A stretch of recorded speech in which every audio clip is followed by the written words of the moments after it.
What up, everyone? Pat Mayo here, getting you ready for 2020 Fantasy Football Draft Weekend. And this is more of a few tips to those of you who have waited this long to go Google something and find out what the hell am I supposed to be doing in my fantasy football drafts this year. So I got 5 tips for you. But if you want to get more in-depth on everything, hit the description of this video and you can find my rankings, the Pat Mayo Top 200, up on DKNation.com. The link will be right in there, as will be the link to my full shows talking about all the rankings, all of the recent news, all of the latest cuts, and how that affects what you should be doing in your draft. But this is just a few strategy tips to get you through, what you need to know, and some mistakes to avoid. Number 1, get yourself a stud running back early and often. If you can get 2 of them, even better. Do not reach for these middle tier running backs. Let them fall to you. You might even take a few handcuffs in the 8th round, 9th round, 10th round, backups, guys on back ends of a timeshare, the Philip Lindsays of the world. Someone I like, by the way, Philip Lindsay. Get him like the 9th round. He's probably just as good or better than Melvin Gordon. But you want to get these guys who carry the ball in between the 20s. You want to get the guys who have the goal line targets or the goal line carries and get the targets out of the backfield. If you can find guys that do all 3 of those things, there's like 8 of them, and you want to get one of them on your team. Number 2, wait on tight end unless you draft Travis Kelce or George Kittle. There's no need to reach on Mark Andrews or Zach Ertz or Darren Waller or any of these guys going like the 5th or 6th round. There are guys at the very back end of drafts and guys not even being drafted who just present significantly better value. The Jonnu Smiths of the world, TJ Hawkinson, Noah Fant, Mike Gesicki, Eric Ebron, Jack Doyle, all of these guys, you can piece that together. The gap between 1 and 2 and the rest of everyone else in the position is not worth spending a mid-round pick on. Use those for wide receivers, because that's number 3.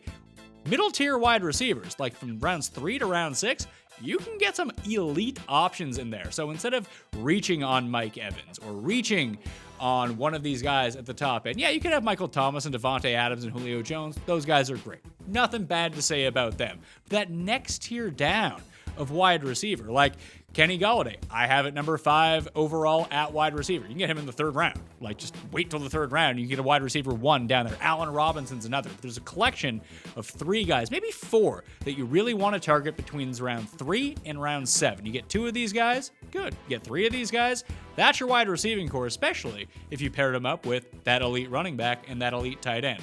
1 is Terry McLaurin. Take Terry McLaurin. Number 2 is Robert Woods. Take Robert Woods in your fantasy football drafts. Then number 3, DJ Chark.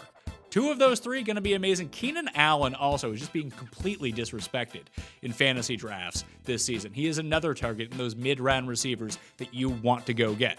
Number 4, let quarterbacks fall to you. Do not reach for a quarterback, and if you do eventually take a quarterback, which you will, I guarantee you will eventually draft a quarterback. Only draft 1 and draft a running quarterback. Do not draft the Tom Bradys, the Matt Ryans, the statues of the world. You want guys with legs. That is a floor every single week. You know what's great? If Tom Brady throws for 2 touchdowns. You know what's even better? If Gardner Minshew rushes for 80 yards. That's worth the same in fantasy scoring. Plus, Minshew does everything else for the year. Gardner Minshew is actually the guy to look at here because the team sucks. They're going to be down and throwing. Garbage time galore. He loves to run. He loves to call his own number. He is this year's Josh Allen in your fantasy football drafts. Bad in real life, fantastic for fantasy. Same thing's going to happen with Daniel Jones at the end of drafts too. So don't waste an 8th round pick on Tom Brady or Drew Brees when you can take Minshew in the 15th round. Just do that. Then only take 1. Then you have more bench spots to fire up with handcuffs. That's number 5. With all of the uncertainty around the health of the players and how this is going to work, you're going to want handcuffs on your team. Latavius Murray is the best handcuff there is. And don't handcuff your own players. Handcuff other people's players, because it's no fun if you have Dalvin Cook and he gets hurt, then you have to slot in Alexander Madison. You've actually made your team worse. Now, if you're one of your stud running backs goes down, that sucks. You're probably not going to win anyway.